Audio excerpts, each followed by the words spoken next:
So the course outline of today's lecture. First we would discuss the introduction of idealism and subjective idealism, how it is different from objective idealism, and then the Greek concepts about the idealism. In this regard, metaphysical idealism and Platonic idealism, and the subjective idealists of Greek times, and then classical idealism, the pre-Socratic philosophy, Platonism and New Platonism.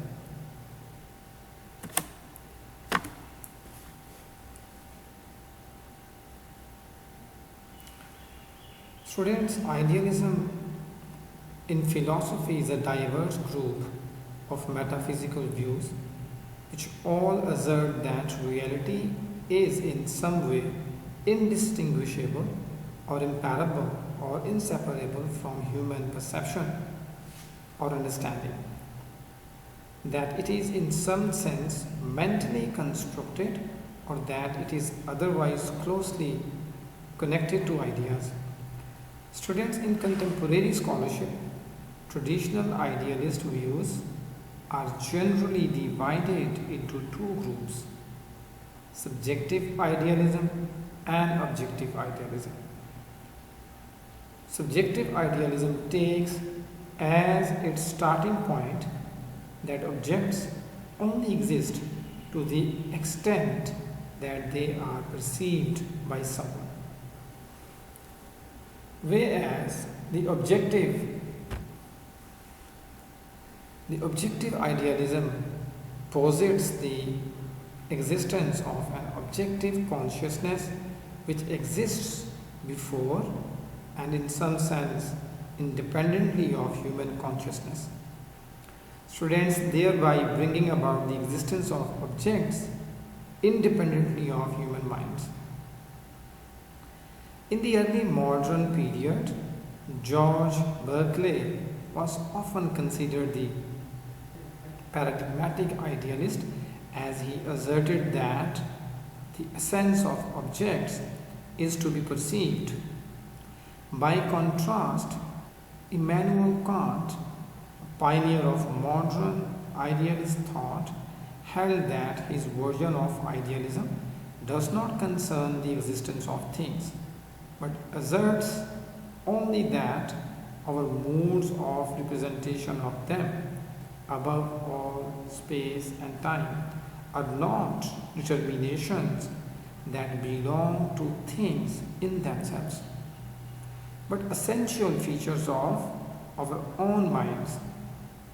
Students, Kant called this position transcendental idealism, or sometimes critical idealism, holding the objects of experience relied for their existence on the mind, and that the way that things in themselves are outside of our experience cannot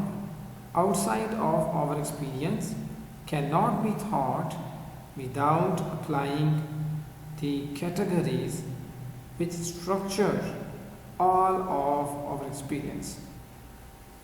However, since Kant's view affirms the existence of some things independently of experience, namely things in themselves, it is very different from the more traditional idealism of Berkeley. So students, epistemologically, idealism is accompanied by skepticism about the possibility of knowing any mind-independent thing. In its ontological commitments, idealism goes further, asserting that all entities rely on the mind for their existence. Ontological idealism thus rejects both physicalist and dualist views as failing to ascribe ontological priority to the mind. Students, in contrast to materialism, idealism asserts the primacy of consciousness as the origin and prerequisite of phenomena. Idealism, students, in this regard, holds consciousness or mind to be the origin of the material world, in the sense that it is a necessary condition for our positioning of a material world, and it aims to explain the existing world according to these principles.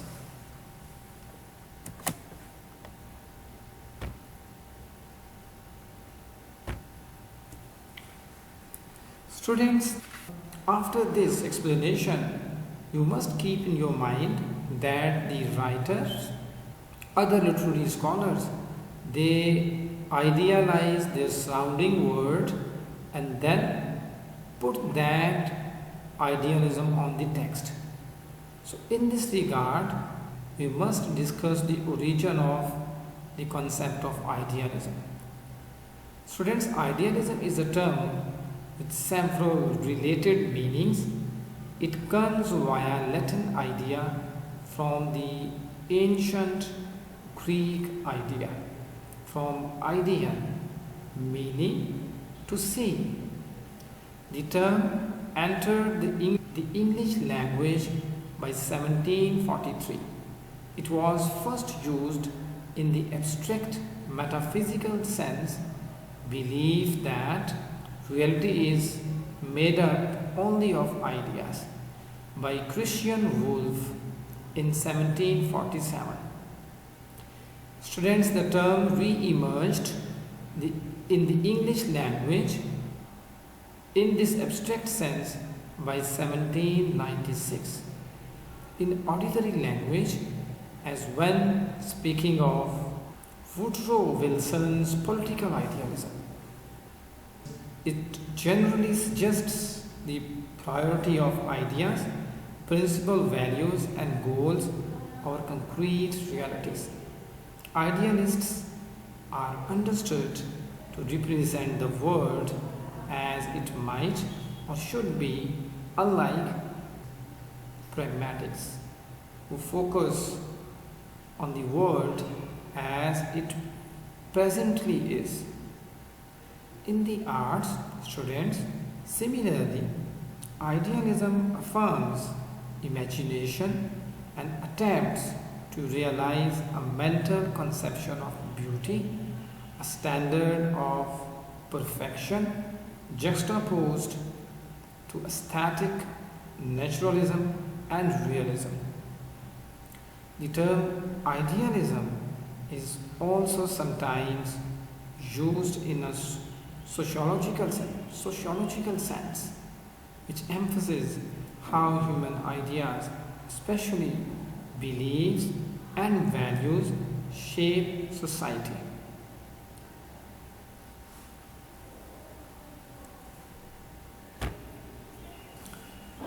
Students, any philosophy that assigns crucial importance to the idea, to the ideal or spiritual domain in its account of human existence may be termed as idealist. Metaphysical idealism is an ontological doctrine that holds that reality itself is incorporeal or experiential as at its core.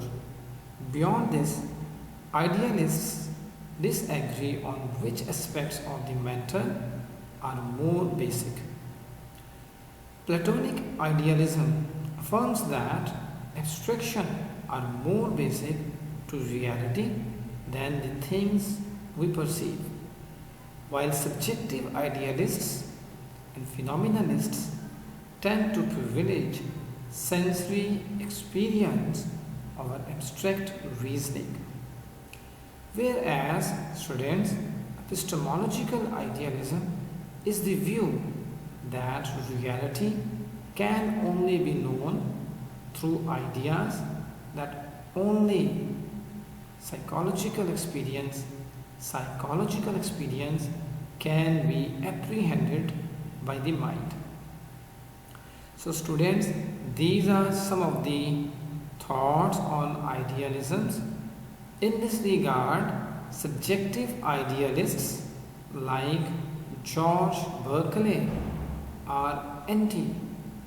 However, subjective idealists like George Berkeley are anti-realists in terms of a mind-independent world, whereas transcendental idealists like Kant are strong skeptics of such a world, affirming epistemological and not metaphysical idealism. Thus, Kant defines idealism as the assertion that we can never be certain whether all of our accepted outer experience is not mere imagining. He claimed that, according to idealism, the reality of external objects does not admit of strict proof. On the contrary, however, the reality of the object of our internal sense of myself and state is clear immediately through consciousness. However, not all idealists restrict the real or the knowable to our immediate subjective experience. Objective idealists make claims about a trans-empirical world but simply deny that this world is essentially divorced from or ontologically prior to the mental. Thus, Plato affirms an objective and knowable reality transcending our subjective awareness, a rejection of epistemological idealism, but purposes that this reality is grounded in ideal entities, a form of metaphysical idealism. Nor do all metaphysical idealists agree on the nature of the ideal. For Plato, the fundamental entities were non-mental abstract forms. As a rule, transcendental idealists like Kant affirm idealism's epistemic side without committing themselves to whether reality is ultimately mental. Objective idealists like Plato affirm reality's metaphysical basis in the mental or abstract without restricting their epistemology to ordinary experience. And subjective idealists like Berkeley affirm both metaphysical and epistemological idealism.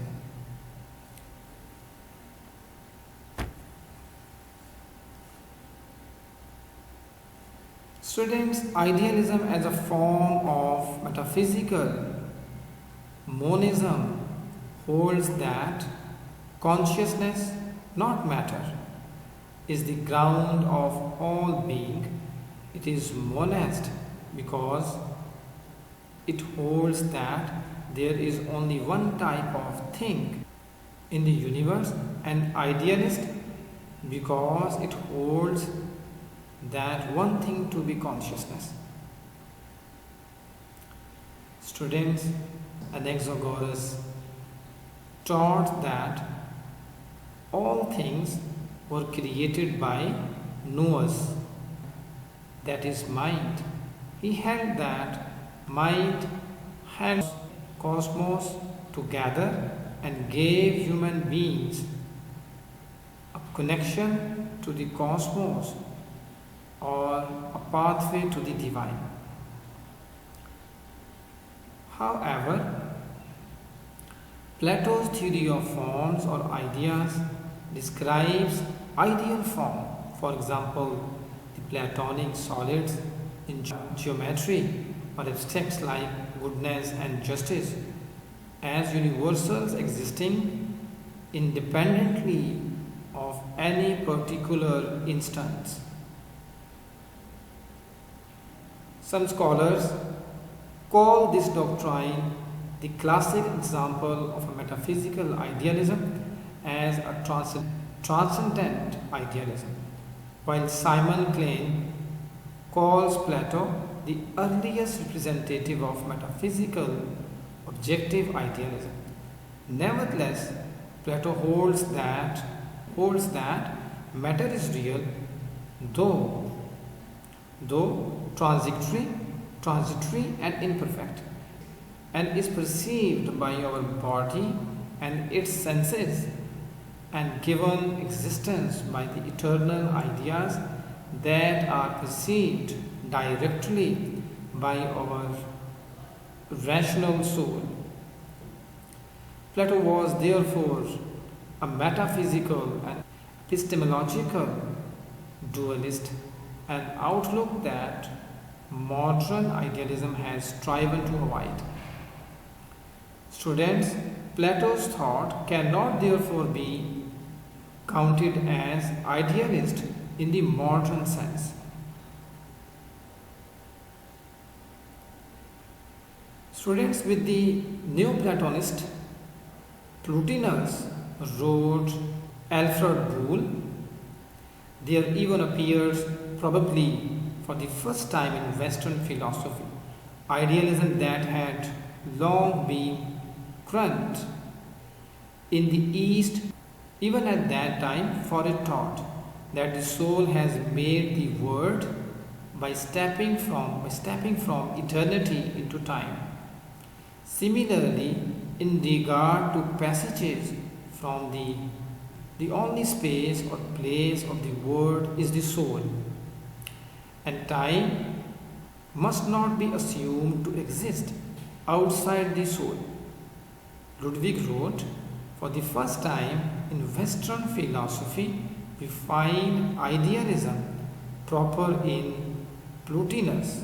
However, Plotinus does not address whether we know external objects, unlike the thinking of different scholars and